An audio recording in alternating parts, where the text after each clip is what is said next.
جی شیر افضل مروت صاحب. بہت شکریہ، بہت شکریہ جناب اسپیکر. تین منٹ پلیز. جی میں پہلے شکریہ ادا کرتا ہوں اور ایوان سے گزارش ہے ذرا 2-3 منٹ تحمل سے سن لیں. 2-3 باتیں کرنا چاہتا ہوں. میں ایڈوانس میں سب سے معافی مانگتا ہوں، کوئی مجھ سے ناراض نہ ہو. پاکستان تحریک انصاف سے وابستہ رہا، اس کا ممبر بنا، 3 دفعہ نکالا گیا ہوں، 34 دفعہ نکالے جانے کی مجھ میں سخت نہیں ہے. لیکن آج جو ایوان میں ہوا، کچھ باتیں آپ کے گزار کرنا چاہتا ہوں، کچھ اپنے دوستوں کو گزار کرنا چاہتا ہوں. آئینی ترمیم آ رہی ہے، 48 فقوں پہ جو ہے ترمیمات پروپوزڈ ہیں. بجائے اس کے کہ ہم ایکیڈیمک باتیں کرتے، ہم ان شکوں پہ کوئی گفتگو کرتے، آگہی دیتے ایوان کو، عوام کو. ہم نے یہ جو ماحول آج دیکھا، یہ دشنام ترازیاں، یہ الزام، یہ زبان آصفہ بی بی بیٹھی ہوئی تھی اور اس کی ماں کے شہادت کا جس انداز میں ذکر ہوا، مجھے افسوس ہوا. وہ بیچاری بیٹی یہ کیا سوچتی ہوگی؟ ماں مر بھی گئی، جتنا ظلم ہوا. اس کے بعد آج ایوان میں بھی ہم اس کو سیاسی سلوگنیر کے طور پہ استعمال کر رہے ہیں. پھر ذوالفقار علی بھٹو شہید کے لیے قرارداد آئی. ہم سب جو سپریمیسی آف لا پہ یقین رکھتے ہیں، اس وقت ڈکٹیٹر کی ایما پہ اس کو شہید کیا گیا. یہ ریزولوشن تقاضا تھا کہ پوری ایوان یونانیمسلی پاس کرتی. ہم نے ہاں یا نہ میں ہوا، لیکن یونانیمیٹی نہیں آئی. پھر اسد قیصر صاحب نے باتیں کی. اب یہاں جو لوگ بیٹھے ہیں، میں بھی ان میں شامل تھا. یہاں دہشت گردی کی جنگ کی باتیں ہو رہی ہیں.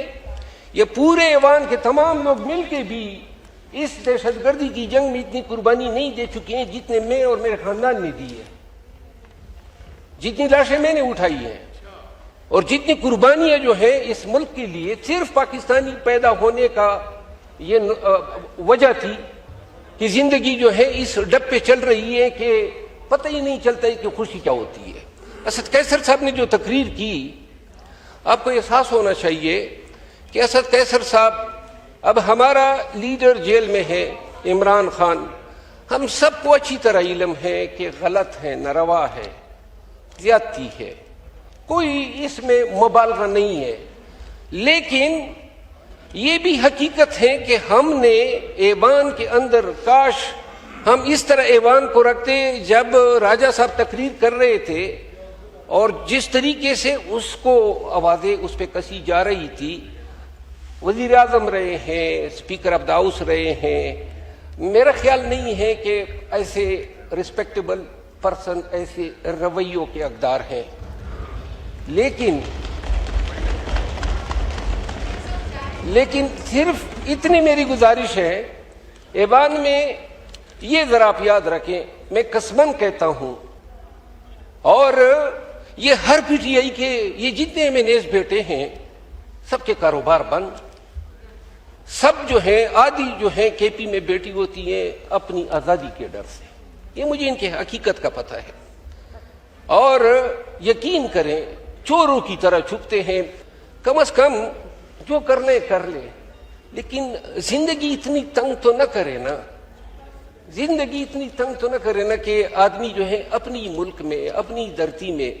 میں ممبر نیشنل اسمبلی تھا اور میرے بچے ڈر کی وجہ سے، اور اللہ کی شان دیکھو کہ میں نے مارچ میں ان کو لایا پاکستان. یہ ملک ہمیں یعنی کوئی ہندوستان کا تھانہ کیوں دے؟ لعنت بیچتے ہندوستان پہ. ہم اس مٹی کے ہیں، اس ملک کے ہیں، اس کے لیے جان بھی حاضر ہیں، اور ہم اس ملک کے کام آ سکے، اس سے بڑی سعادت کیا ہو سکتی ہے؟ یہ غلطی ہماری طرف سے بھی ہے کہ ہم آوازیں کستے ہیں. پورے ایوان کے تمام سیاسی کارکن مل کے سب نے اتنی جیل نہیں کاٹی ہوگی جتنی پریزیڈنٹ آصف علی زرداری نے کاٹی ہے.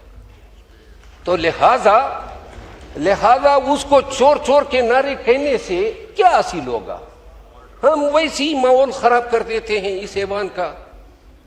ہم عمران خان پہ اگر ادھر سے کوئی الزام تراشیاں ہوتی ہے، کچھ تو سوچو نا کیا ہی بات ہو کہ جناب راجہ صاحب جو ہیں وہ اس سائٹ پہ آئیں اور ہاتھ ملائیں، میاں شہباز شریف صاحب آئیں اور ہاتھ ملائیں. کبھی ہم نے ایک دوسرے کو انسان کی نظر سے ہی نہیں دیکھا ہے. اخیر میں دو باتیں کرنا چاہتا ہوں.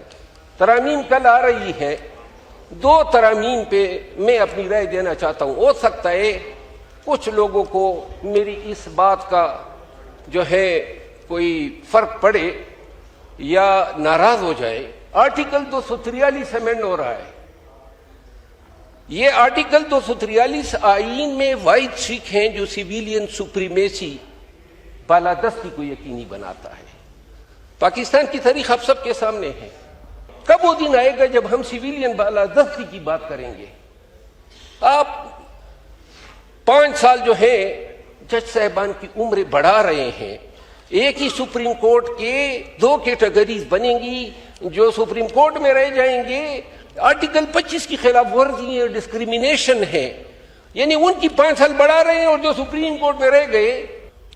تو لہذا خدا را دیکھیں یہ وقت گزر جائے گا، اللہ اور سب نے مرنا ہے، لیکن ایک وقت آئے گا تاریخ یہ لکھے گی. کیوں آج ہم اپنے پیروں پہ کلاڑی مار رہے ہیں؟ صرف عدلیہ کی آزادی. دیکھیں یہ عدلیہ یہ نہ سمجھے کہ یہ پی ایم ایل این کی ہے یا پی ٹی آئی کی ہے. یہ اس ملک کی عدلیہ ہونی چاہیے جس کو بلا خوف انصاف کرنا چاہیے. آج اگر یہ حکومت ہے اور اس کو توقع ہے کہ جناب مرضی کے جج ہوں گے تو پی ٹی آئی کو جو ہے اسی طریقے سے دبایا جا سکتا ہے. میں آپ کو عرض کروں اللہ کے لکھے ہوئے نوشتے کا کسی کو علم نہیں ہوتا ہے. پتہ نہیں یہ آج جو جتنے طاقتور ہیں، جتنے بڑے عہدوں پہ فائز ہیں، ان کا کل کیا حشر ہوتا ہے. تو لہذا یہ ملک، یہ عوام توقع رکھتے ہیں. آپ اپنے ہائی کورٹ کے ججز کو آخری بات سر پلیز، آخری بات یہ عوام توقع رکھتے ہیں کہ ہم مل کے ان کے تحفظ کے لیے، بنیادی انسانی حقوق کے تحفظ کے لیے، جمہوریت کی بالادستی کے لیے اور قانون کی حکمرانی کے لیے قانون سازیاں کریں گے. اور اس کے علاوہ یہ مملکت خداداد پاکستان ہے. بے شک ہماری فوج ہمیں عزیز ہیں، جنگ جیتی ہے، قربانیاں دیتی ہیں، لڑتی ہیں. شکریہ، تشریف رکھیں.